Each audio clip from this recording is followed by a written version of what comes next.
ശരവണ ഭവായ നമ. അന്താരാഷ്ട്ര മുരുക ഭക്ത സംഗമം 2026 ശ്രീ മുരുക ഭഗവാന്റെ അനുഗ്രഹത്താൽ പരമപവിത്രമായ നമ്മുടെ രാഷ്ട്രത്തെ ലോകസ്ഥാനത്തേക്ക് എത്തിക്കുവാനുള്ള പ്രവർത്തനത്തിന്റെ ഭാഗമായി മുന്നേറുവാനും ഈ ലോകത്തിന് ഒരു സന്ദേശം കൊടുക്കുവാനും വേണ്ടി വിശ്വമാനവികതയ്ക്കായാണ് മുരുക ഭക്ത സംഗമം.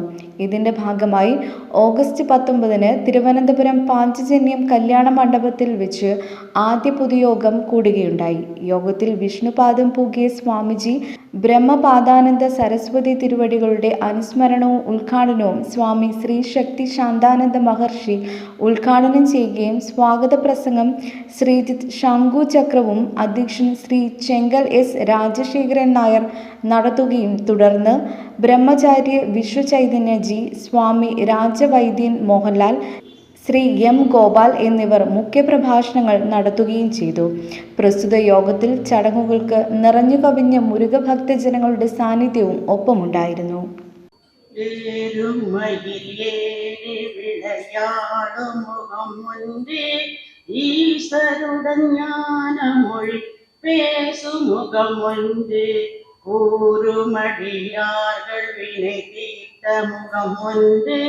குண்டுருகவேல் வாங்கி நின்ற முகம் ஒன்று, மாறுபடு சூரரை வதைத்த முகம் ஒன்று, வள்ளியை மனம் புணர வந்த முகம் ஒன்று, ஆறுமுகமான பொருள் நீ அருள வேண்டும், ஆதி அருணாசலம் அமர்ந்த பெருமாளே, ஆறுமுகமான பொருள் நீ அருள வேண்டும், ஆதி அருணாசலம் அமர்ந்த பெருமாளே, அமர்ந்த பெருமாளே.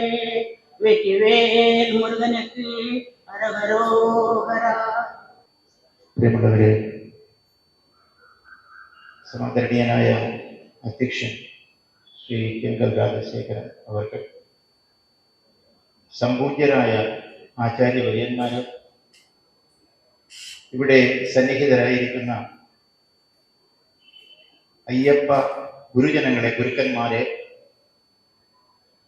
ഗുരുസ്വാമിമാരാണല്ലോ, അതുപോലെ തന്നെ ഈ വേദിയിൽ ഉപവിഷ്ടരായിരിക്കുന്ന ഒട്ടും പ്രാധാന്യം കുറവില്ലാത്ത ഏറ്റവും സ്നേഹവും ബഹുമാനവും നിറഞ്ഞ പ്രിയപ്പെട്ട കുടുംബാംഗങ്ങളെ, അമ്മമാരെ, സഹോദരിമാരെ, ഗുരുജനങ്ങളെ, എന്റെ സർവ്വസങ്കല്പങ്ങളും ഗുരുനാഥനായ ജഗദ്ഗുരു സ്വാമി സത്യാനന്ദ സരസ്വതി തിരുവടികളുടെ തൃച്ചേവടികളിൽ സാഷ്ടാംഗ പ്രണാമങ്ങളോടെ സമർപ്പിച്ചുകൊള്ളട്ടെ. വളരെ സന്തോഷത്തോടു കൂടിയാണ് ഞാൻ ഇവിടെ നിൽക്കുന്നത് എന്ന് ഞാൻ നേരത്തെ പറഞ്ഞു. കാരണം ഞാൻ ചുമതലയേറ്റ ശേഷം ആദ്യമായി വന്നൊരു ദീപം തെളിക്കുന്നത് ഭഗവാൻ മുരുകന്റെ സങ്കല്പത്തിലാണ്. ദേവസേനാധിപതിയായ മുരുകന്റെ സങ്കല്പത്തിലാണ് എന്നുള്ളതിന് കൂടുതൽ പ്രസക്തിയുണ്ട്, പ്രാധാന്യമുണ്ട്. ഒരു ദേവസേനാധിപതിയിലൂടെ മാത്രമേ, ആ നേതൃത്വത്തിൽ മാത്രമേ ഇന്ന് നമുക്ക് രക്ഷയുള്ളൂ എന്നുള്ളതാണ് അതിന് കാരണം. ഇവിടെ സ്വാമിജി സൂചിപ്പിച്ചതുപോലെ ബ്രഹ്മതേജസ് മാത്രം പോലെ ക്ഷാത്രവീര്യവും ഉണ്ടാകണം. എത്ര യോഗേശ്വര കൃഷ്ണോ എത്ര പാർത്ഥോ ധനുർധര തത്ര ശ്രീ വിജയോ ഭുവാനീതരും മജർമ്മ. യോഗേശ്വരനായ കൃഷ്ണൻ മാത്രം ഉണ്ടായാൽ പോരാ, ധനുർധരനായ പാർത്ഥനുണ്ടാകണം. ഇവിടെ സുബ്രഹ്മണ്യ സ്വാമിയുടെ സങ്കല്പത്തിൽ രണ്ടും ഒന്ന് തന്നെയാണ്. നമുക്കിവിടെ രണ്ടും ആ സ്കന്ധനിൽ കാണാം, ആ സുബ്രഹ്മണ്യ സ്വാമിയിൽ കാണാം. അതുകൊണ്ട് തന്നെയാണ് ഈ യുഗത്തിൽ സുബ്രഹ്മണ്യ സ്വാമിയുടെ പ്രാധാന്യവും ഇത് മുരുക യുഗമാണ് എന്ന് പറയുന്നതിന്റെ കാരണവും എന്ന് ഞാൻ പൂർണ്ണമായി വിശ്വസിക്കുന്നു. ഇനിയുള്ള പ്രവർത്തനങ്ങൾക്ക് അത്തരത്തിലുള്ള മുരുക ഭഗവാന്റെ അനുഗ്രഹം കൂടി എനിക്ക് നിങ്ങളോടൊപ്പം ചേർന്ന് പ്രവർത്തിക്കുവാൻ ഉണ്ടാകും എന്നുള്ളതിന്റെ ഉറപ്പാണ് ഈ വേദി ആദ്യമായി എനിക്ക് ലഭിച്ചത് എന്നുള്ളത് ഞാൻ വിശ്വസിക്കുന്നു, പൂർണ്ണമായി വിശ്വസിക്കുന്നു. ജഗദ്ഗുരു സ്വാമി സത്യാനന്ദ സരസ്വതി തൃപ്പാദങ്ങളെ കുറിച്ച് അറിയുന്നവർക്കൊക്കെ അറിയാം, ബ്രഹ്മജയ തേജസ്സും ക്ഷാത്രവീര്യവും ഒരുമിച്ചു ചേർന്ന ഒരു യോഗീശ്വരനായിരുന്നു. അനേക ആയിരം വർഷങ്ങളിൽ അല്ലെങ്കിൽ നൂറ്റാണ്ടുകളിൽ ഒരിക്കൽ മാത്രം സംഭവിക്കുന്ന ഒരു മഹാസംഭവമാണ് അത്, അത്തരത്തിലുള്ള അവതാരം. അങ്ങനെയുള്ള ഒരു മഹാഗുരുവിന്റെ നേതൃത്വത്തിൽ ഉരുത്തിരിഞ്ഞു വന്ന പ്രസ്ഥാനങ്ങളുടെ അനന്തരഗാമികളാണ്. ആ ചുവട് പിടിച്ച് മുന്നോട്ട് പോകുന്നവരാണ് നമ്മൾ എന്നുള്ളത് തീർച്ചയായും നമുക്ക് വിജയിക്കുന്നതിന് മതിയായ കാരണമാണ് എന്നുകൂടി ഞാൻ കരുതുന്നു. അവിടെ നേരത്തെ ഞാൻ സൂചിപ്പിച്ചതുപോലെ ത്യാഗപൂർണമായ സമർപ്പണം കൊണ്ട് മാത്രമേ നമുക്ക് വിജയത്തിലെത്താൻ കഴിയൂ. അതിനുള്ള പരിശ്രമമാണ് നമുക്കിവിടെ നടത്തേണ്ടത്. അതിനുള്ള മഹത്തായ ഒരു വേദിയാണ് സാക്ഷാൽ ശ്രീ മുരുകന്റെ പേരിൽ ഇവിടെ രൂപം കൊണ്ടുവരുന്നത്. അതിന് എല്ലാ വിധത്തിലുമുള്ള അനുഗ്രഹം ഭഗവാനിൽ നിന്നും മുരുകനിൽ നിന്നും അതുപോലെ ഗുരുക്കന്മാരിൽ നിന്നും നമുക്ക് ലഭിക്കട്ടെ എന്ന് പ്രാർത്ഥിക്കുന്നു. ആ ശക്തി ഏറ്റുവാങ്ങുന്നതിനുള്ള സാമർഥ്യം, അതിനുള്ള എലിജിബിലിറ്റി, യോഗ്യത നമുക്കുണ്ടാകുന്നതിന് വേണ്ടിയിട്ടുള്ള ജപവും പ്രാർത്ഥനയും ശരീരത്തെയും മനസ്സിനെയും ബുദ്ധിയെയും ശുദ്ധമാക്കുന്നതിനുള്ള നമ്മുടെ സാധനയും അതിന് പ്രയോജനപ്പെടും. അതുകൂടി നടക്കട്ടെ എന്ന് പ്രാർത്ഥിച്ചുകൊണ്ട്, മനസ്സിൽ മന്ത്രം ഉരുക്കഴിച്ചുകൊണ്ട്, ആ മനസ്സിൽ ഭഗവാന്റെ രൂപം ധ്യാനിച്ചുകൊണ്ട് നമുക്കിവിടെ നിന്ന് പ്രതിജ്ഞയെടുക്കാം.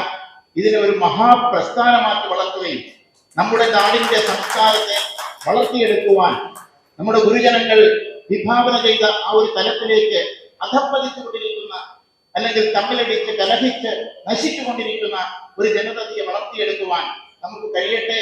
അതിനുവേണ്ടി ഐക്യതയോടുകൂടി, സ്നേഹത്തോടുകൂടി, ത്യാഗത്തോടുകൂടി നമുക്ക് മുന്നേറാമെന്ന് പ്രാർത്ഥിച്ചുകൊണ്ട്, അതിനുള്ള വേദിയാണിത് എന്ന് ഒരിക്കൽ കൂടി നിങ്ങൾക്ക് അറിയുമെങ്കിലും ഓർമ്മിപ്പിച്ചുകൊണ്ട്, അതിനുള്ള എല്ലാ പ്രവർത്തനങ്ങൾക്കും നിങ്ങളോടൊപ്പം നിന്നുകൊണ്ട് മുന്നോട്ട് പോകുവാൻ സന്നദ്ധനാണ് എന്നുകൂടിയുള്ള ഉറപ്പ് ഗുരുനാഥന്റെ പേരിൽ നൽകിക്കൊണ്ട്, കാരണം ഗുരുനാഥൻ കടന്നു വന്ന വഴി അതാണ്, അത് ശ്രമിച്ച പാത അതാണ്.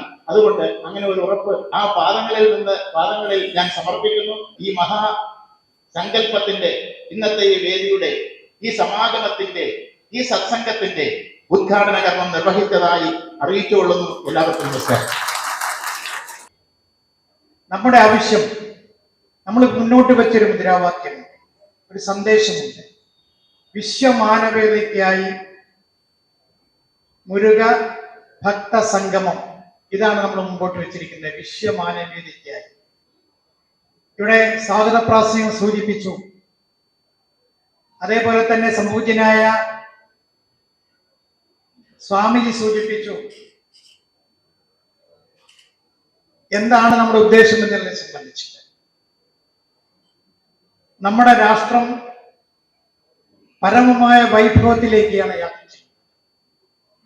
ലോക ഗുരുസ്ഥാനത്തേക്കാണ് നമ്മുടെ യാത്ര. ഒരു കാലത്ത് ലോക ഗുരുസ്ഥാനത്തായിരുന്നു നമ്മുടെ ഭാരതം. എന്തുകൊണ്ടാണ് ആ ലോക ഗുരുസ്ഥാനത്തിന് നമുക്ക് പിന്നോട്ട് പോകേണ്ടതായി വന്നു എന്നുള്ളതിനെ സംബന്ധിച്ച് ഇവിടെ കൂടുതലൊന്നും പറയാതെ തന്നെ സ്വാമിജി സൂചിപ്പിച്ചു. നമ്മൾ കാണുന്നു, ഭാരതം മുമ്പിലേക്ക് കുതിക്കുന്ന സമയത്ത് കാരണം എന്തെങ്കിലും ആകട്ടെ, അതിനെ തകർക്കാനുള്ള ശ്രമങ്ങൾ ഭാരതത്തിന്റെ അകത്തും പുറത്തും നടക്കുന്നു. ആന്തരികവും ബാഹ്യവുമായ വിപത്തുകൾ നമ്മളെ ഗ്രസിച്ചുകൊണ്ടിരിക്കുകയാണ്. ഇപ്പോൾ വളരെയധികം മുമ്പോട്ട് നമ്മൾ പോയിക്കൊണ്ടിരിക്കുന്നു. സാമ്പത്തികമായി, സാമൂഹ്യമായി, വിദ്യാഭ്യാസപരമായും എല്ലാം. സ്കന്ദൻ എന്ന് പറഞ്ഞാൽ യഥാർത്ഥത്തിൽ വേദാന്ത ചിന്തയിലേക്ക് പോയാൽ, അല്ലെങ്കിൽ നമ്മുടെ അടിസ്ഥാനമായ ശാസ്ത്രമാകുന്ന വേദത്തിലേക്ക് പോയാൽ, സ്കന്ദൻ എന്ന് പറഞ്ഞാൽ നമ്മളുടെയൊക്കെ ആത്മാവാകുന്നു. ആരാണ്? നമ്മളുടെയൊക്കെ ആത്മാവ്. അപ്പൊ ആത്മാവ് എന്ന് പറഞ്ഞാൽ എന്താണെന്ന് പറയും? ആത്മാവ് എന്ന് പറഞ്ഞാൽ നമ്മളെയൊക്കെ പ്രകാശിപ്പിക്കുന്ന, ചൈതന്യമുള്ളതാക്കി തീർക്കുന്ന, ജീവസുറ്റതാക്കുന്ന ജീവചൈതന്യമാകുന്നു ആത്മാവ്. ആത്മാ എന്ന ശബ്ദത്തിന്റെ അർത്ഥം ഓരോ മനുഷ്യനെ എന്നല്ല, ഓരോ ജീവികളെയും, ഈ പ്രപഞ്ചത്തെയും, അനന്തകോടി ബ്രഹ്മാണ്ടങ്ങളെയും ഒക്കെ, അല്ലെങ്കിൽ ഈ പ്രപഞ്ചം മുഴുവനും എന്തിനാണോ നിലനിൽക്കുന്നത്, ഈ പ്രപഞ്ചത്തിന്റെയും എല്ലാ ചരാചരങ്ങളുടെയും ഉള്ളിൽ പ്രവേശിച്ച് ഇതിനെയൊക്കെ ചേതനയുള്ളതാക്കി തീർക്കുന്ന ശക്തിവിശേഷം എന്താണോ, ആ ചൈതന്യത്തെ തന്നെയാണ് ആത്മാ എന്ന ശബ്ദം കൊണ്ട് വിവക്ഷിക്കുന്നത്. മുരുക ഭക്ത സംഗമം കഴിഞ്ഞ ഒരു 6, 7, 8 വർഷം മാത്രമാണ് അങ്ങനെയുള്ള സംഗമങ്ങളെക്കുറിച്ചോ അല്ലെങ്കിൽ LMRK എന്നൊരു സംഘടനയെക്കുറിച്ചൊക്കെ നാം കേട്ടിട്ടുണ്ട്. എന്നാൽ വളരെ ചുരുങ്ങിയ സമയം കൊണ്ട് അതൊരു വലിയ മുന്നേറ്റം, ഒരു യാഗാശ്വമായി പായുന്നത് നാം ഒക്കെ കാണുന്നു. അതിൻ്റെ പിന്നിലെ ചൈതന്യം ബ്രഹ്മചൈതന്യം തന്നെയായ മുരുക ഭഗവാനാണ് എന്നുള്ളതിൽ യാതൊരു തർക്കവുമില്ല. എന്നാൽ മനസ്സിലാക്കേണ്ടത് ഈ സമഷ്ടിയുടെ മുഴുവൻ അഖിലാണ്ട കോടി ബ്രഹ്മാണ്ടങ്ങളുടെയും സൃഷ്ടിക്ക് ആധാരമായ ബ്രഹ്മചൈതന്യം, നിർഗുണ നിരാകാര സർവവ്യാപിയും സർവജ്ഞനും സർവശക്തനുമായ ആ ചേതനൻ പ്രപഞ്ച ശക്തിയായ പ്രകൃതി ദേവിയിലൂടെ മനുഷ്യ അസുര ദേവഗണങ്ങളെയെല്ലാം സൃഷ്ടിച്ചു. എല്ലാറ്റിനും പല പല വകുപ്പുകളും ഉണ്ടാക്കി നേരെ ചൊവ്വേ നടക്കുവാൻ വേണ്ടി. അപ്പൊ നമുക്കറിയാം, നമ്മുടെ രാജ്യത്തിന്റെ പ്രസിഡന്റ് എല്ലാത്തിനും സാക്ഷിയായിട്ട് ഇങ്ങനെ ഇരിക്കുന്നു, ബ്രഹ്മത്തെ പോലെ. പ്രകൃതിയാണ് എല്ലാറ്റിനെയും പ്രവർത്തിപ്പിക്കുന്നത്, നമ്മുടെ പ്രൈം മിനിസ്റ്ററെ പോലെ. മുരുകഭക്ത സംഗമത്തിന്റെ സ്വാഗത സംഘം, അതിൽ ഇതിന്റെ ഒരു ഭാഗമാവുക എന്നുള്ളതൊക്കെ അദ്ദേഹത്തിന്റെ ആദർശത്തിന് ഞാനത് കടപ്പെട്ടിരിക്കുന്നു എന്നുള്ളതേ. കാരണം അദ്ദേഹത്തിന്റെ കാഴ്ചപ്പാട് എന്താണ്, അത് നമ്മൾ അംഗീകരിക്കുക. അത് വിശ്വാസത്തിന്റെ ആവശ്യമാണ്. നമ്മളെ ചെങ്കോട്ടുവണ്ണം സ്വാമിയുടെ പുതിയ മഠാധിപതിയുടെ ഉദ്ഘാടനം ചെയ്തിട്ട് പോയിട്ടുള്ള ഈ മഹാസംഗമം, അത് നല്ല രീതിയിൽ മുരുകൻ എന്ന് പറയുന്നതായിട്ടുള്ള ദൈവത്തെ എങ്ങനെയാണ് നമ്മൾ അയ്യപ്പനെ കേരളത്തിൽ ഇല്ലാതാക്കുവാൻ നോക്കുന്ന അതേപോലെ തന്നെയാണ് തമിഴ്നാട്ടിലും മുരുകനെയും ശത്രുവായിട്ടും ഇല്ലാതാക്കുവാനായിട്ടൊക്കെ അവിടുത്തെ നടത്തുന്നതായ പ്രവർത്തനം. മുരുക അന്താരാഷ്ട്ര സംഗമം എനിക്ക് മനസ്സിലാവുന്നില്ല. അന്താരാഷ്ട്ര ലോകത്തിന് കേരളത്തിൽ ഇന്ത്യക്കും വെളിയെന്നുള്ള എല്ലാവരെയും കൂടെ വെച്ചിട്ടായിരിക്കാം ഗോപാൽജി പ്ലാനിങ് ചെയ്തത്. എന്താണോ അത് നല്ല രീതിയിൽ നടത്തുവാൻ നമുക്കാകട്ടെ. നിങ്ങളോട് കൂടി ഞാൻ എപ്പോഴും നേതൃത്വത്തെ കാണുമെന്നുള്ള വാക്ക് തന്നുകൊണ്ട് എന്റെ ഈ ചെറിയ വാക്കുകൾ നിർത്തുന്നു. എല്ലാവർക്കും നന്ദി, നമസ്കാരം. 2026 അന്താരാഷ്ട്ര മുരുക ഭക്തസംഗമത്തിന്റെ സ്വാഗത സംഘം രൂപീകരണമാണ്.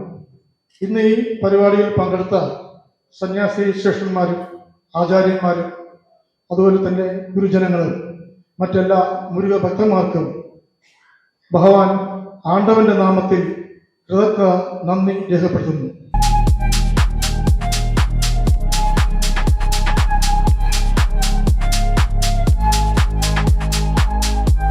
വാഗമൺ സ്പൈസസ്, വാഗമണിലെ എല്ലാ ഒറിജിനൽ പ്രോഡക്ട്സും തിരുവനന്തപുരത്ത് ഒരു കുടക്കീഴിൽ ജ്യോതിപുരം ഫുഡ് സേഫ്റ്റി ഓഫീസിന്റെ മുൻവശത്ത്.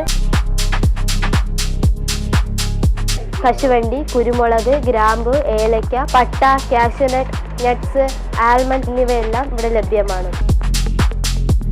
ഞങ്ങളുടെ സഹോദര സ്ഥാപനം Vagamon spices dry fruits and drinks വാഗമണിൽ ചോറ്റുപാറയിലും ഇപ്പോൾ ആരംഭിച്ചിരിക്കുന്നു.